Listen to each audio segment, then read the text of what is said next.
goat curry, kale fry, and some red rice. One thing I always like to remember is when I'm trying to buy meat, I want to go somewhere where there's moving a high volume of it. Likely what they'll have is fresher. When I was growing up, our aunts used to get most of the meat from Korean grocery store, but the goat, they'd go specifically to a halal place. In continuing that tradition, I'm on my way to Jackson Heights. I'm gonna stop by the halal butcher. I'm gonna stop by Patel Brothers to get some produce, some fresh things that maybe I can't really find around here. You know, like curry leaves, the right kind of chilies, that kind of stuff. I'll see y'all on the subway.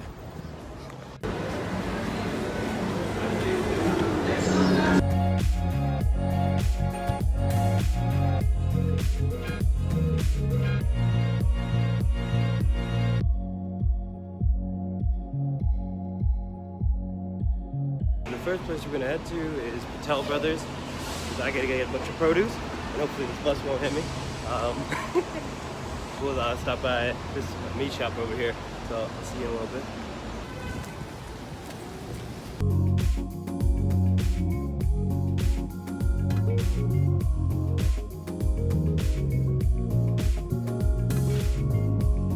Finally here at Patel Brothers, and it started to rain a little bit.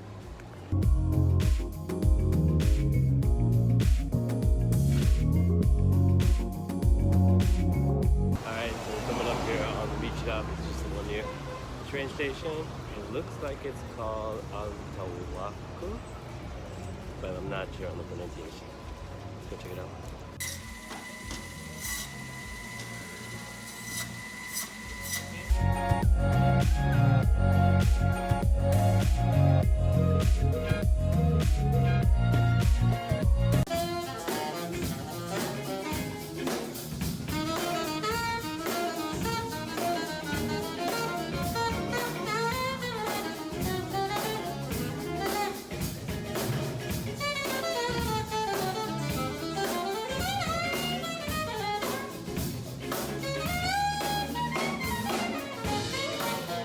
Hey the internet, I'm the Soho Chef Man, and today we have a special guest chef, my Amma. Hi, I'm Amma. Welcome to the show today. Today we are going to do the Tamil template.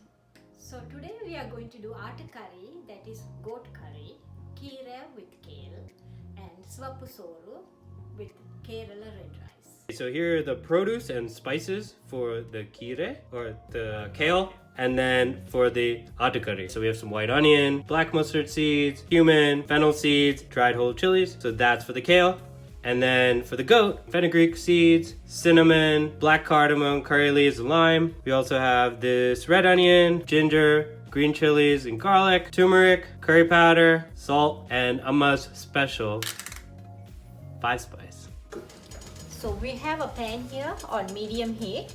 I'm going to put 2 tablespoons of canola oil or mazola oil, it doesn't matter, whichever you like.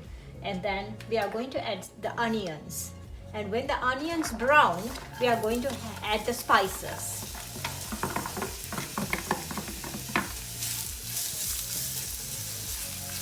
So I have mixed the meat with chili powder, turmeric, salt, garlic, ginger, and green chilies. So I'm going to put it in the hot pan, and I will not add the water. I just like to warm it up in the pan so that the meat gets sauteed slightly.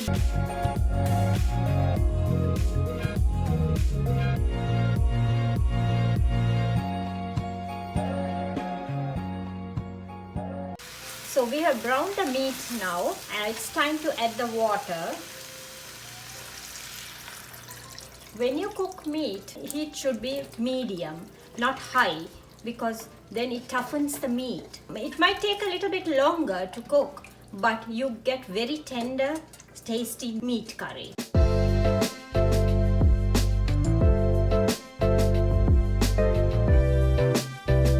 And now put the lid on and leave it for at least 1.5 hours. In between, we will be stirring it once in a while. And because I don't have enough stove space to do the kale and the rice at the same time, I started a 250-degree oven. Because the heat is a little bit more indirect, we'll have to stir it last. For the sake of stove space, go ahead and put this in. So now we are going to make the kale. We call it Keerai, sauteed kale.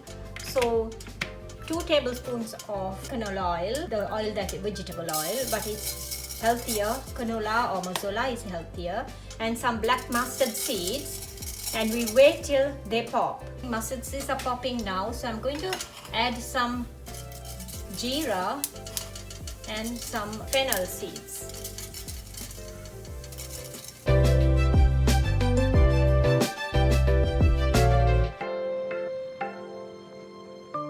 Now we have browned the onions. I'm adding the dry red chilies. Break it into smaller pieces and then saute it with the onions. And once I saute it, I will start adding the kale. I won't add the whole packet at once. I'll be adding small amounts so that they get sauteed well.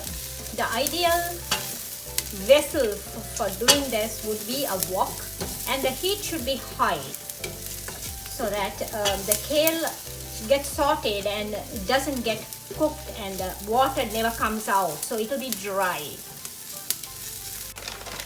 So now I'm going to start adding the kale, just a little bit at a time, and keep sauteing it. And this is the way it should be. There should not be any water. And I also added some salt to taste.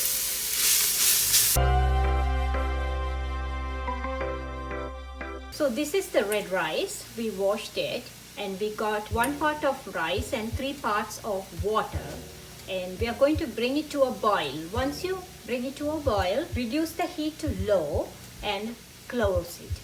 And leave it on low fire for it to cook for maybe 40 to 45 minutes. Now it's boiling, so we are going to close it back on and put the heat to low. I've got this five spice in my hand. We have already cooked the meat. It's tender and it's completely cooked, so we are adding the 5 spice at the end. So what I have in the 5 spice mix is mainly fennel with little bit of jeera or cumin, little bit of coriander, little bit of black pepper, and some rice, raw rice. We roast them and we keep it on a side. And then before adding, we grind them together and then add it in the meat curry. It gives a flavor and it also helps thicken the curry. So now the gravy is thickened. At this point, you can also add some coconut milk, maybe 2 tablespoons for this amount. This is 3 pounds of meat. Or you can leave it out if you don't want to use coconut milk. Going to add some curry leaves, which gives a lot of flavor to the curry. Mainly the aroma of the curry leaves makes the difference. I'm also going to add some lemon, and we have already added the salt, and salt is enough, so I'm going to add some lemons. It's a little bit hard, so I do it this way. And this is the end of our art curry, the goat meat curry. You feel that shit every time. To recap, what we did today was the Thummel template. Instead of goat meat, you could use pork. Instead of kale, you could use collard greens. And instead of rice, you could use couscous. Thank you for hanging out with Amma and I and learning the Thummel template. I hope you enjoyed the show, and we look forward to